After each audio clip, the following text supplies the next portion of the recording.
The canvas flap of the transport truck threw a shadow over Werner Drechsler's face, but it couldn't hide the sweat beading on his forehead. It wasn't just the Arizona heat. It was the destination. Through the gap in the canvas, he saw the guard towers rising out of the desert dust like skeletal fingers. Camp Papago Park. To the American guards driving the truck, this was just a standard transfer of a prisoner of war. To Drechsler, it was something else entirely. It was a mistake, a catastrophic, bureaucratic error that was about to cost a man his life. He wasn't just a German sailor anymore. He was a weapon the Americans had used and discarded. If you believe that history is often stranger and darker than fiction, please take a moment to subscribe. We are dedicated to uncovering the stories that time tried to bury. The truck ground to a halt. The air brakes hissed, sounding like a warning snake in the silence of the desert. Drechsler gripped his sea bag. His knuckles were white. He knew who was waiting inside those fences. They were the wolves of the Atlantic, the die-hard U-boat crews, and they knew exactly who he was. It was March 12, 1944. The location was Phoenix, Arizona. Inside the wire were hundreds of men from the Kriegsmarine. They were hardened U-boat crews. They were disciplined, fanatical, and dangerous. Even in captivity, they maintained a rigid hierarchy. They had their own intelligence network. They knew who stayed loyal to the Reich, and they knew who cracked. Werner Drechsler was walking into a cage filled with men who had sworn to kill him. 7 months earlier, things had been very different. Drechsler had been a crewman on U-118. When the sub was sunk by U.S. aircraft, he was pulled from the oil-slicked water, shivering and defeated. But he didn't stay defeated for long. He was taken to a secret interrogation center near Washington, D.C., known only as P.O. Box 1142. The room smelled of stale coffee and cigarette smoke. It was a comfortable room, not a dungeon. The American Naval Intelligence officer sitting across from him didn't shout. He smiled. He offered a pack of Lucky Strikes. "The war is over for you, Werner," the officer said, sliding a lighter across the table. "But you can still help yourself." Drechsler lit the cigarette. His hands were shaking. He looked at the clean uniform of the American, then down at his own worn clothes. "What do you want?" Drechsler asked. "Just conversation. You talk to the other prisoners. You tell us what they know about the new acoustic torpedoes. You do that, and you get better food. You get safety." It was a deal with the devil, but Drechsler took it. For months, he played the role of the stool pigeon. He was placed in cells with unsuspecting U-boat officers. He acted the part of the grieving comrade. He listened. And then he reported everything back to the Americans. He gave up secrets about submarine technology, tactics, and morale. He was effective. He was valuable. He wrote in his diary during those months, a glimpse into a man trying to justify his survival instinct. "I am alive. That is all that matters. The Reich is burning, but I am still here. Is it wrong to want to live?" But intelligence assets have a shelf life. By early 1944, the Americans had what they needed. The Navy was done with him. They handed him back to the Army for standard detention, and the Army made a fatal clerical error. They looked at his file. They saw German Navy. They saw U-boat crew. They didn't see the classified note that said informant. They simply assigned him to the camp where all the other U-boat men were held. The transfer truck tailgate dropped with a heavy clatter. The bright Arizona sun blinded him for a second. "All out! Let's go!" the guard shouted. Drechsler stepped down into the dirt. He tried to walk normally, but he couldn't. He had a knee injury from the war. It gave him a distinctive rolling gait. A limp.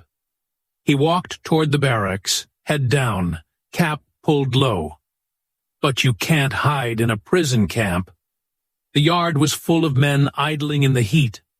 They watched the new arrivals with the predatory focus of bored men. A group of sailors from the U-615 were leaning against a barracks wall.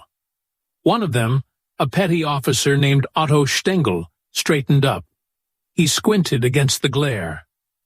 "Look at that," Stengel whispered. The man next to him followed his gaze. "The limp? I know that limp. That's Drechsler." "The traitor? The one who sold us out at Fort Hunt. It's him." The news traveled faster than a telegraph. Within 20 minutes, the entire camp knew.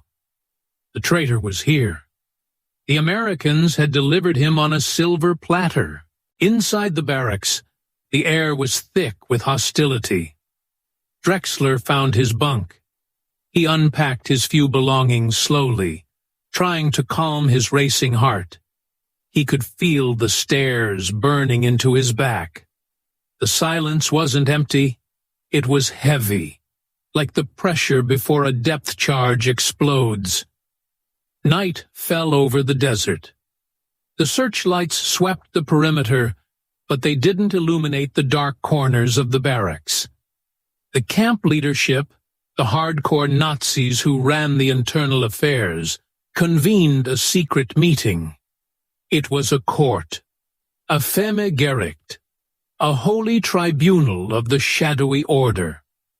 There was no defense attorney. There was no appeal. They sat in a circle on the floor of the shower room, the water dripping rhythmically onto the concrete. "He cannot be allowed to wake up tomorrow," a senior officer said.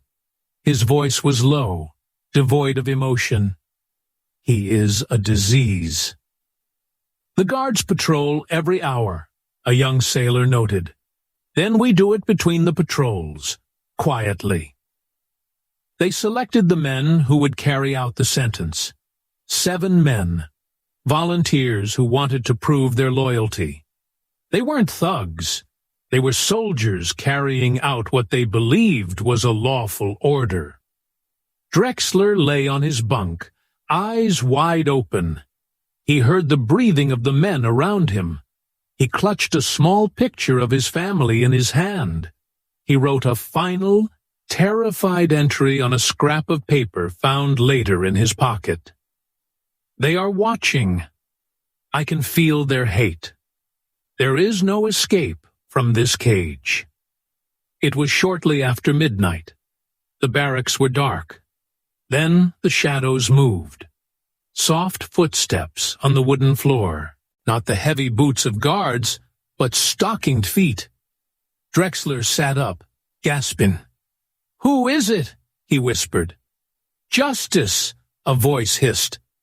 They swarmed him, hands clamped over his mouth, silencing him. He was dragged from his bunk before anyone could react. But he was 1 man against 7. They hauled him into the shower room, the same place they had passed his sentence. The room was cold and damp. They threw him against the tiled wall.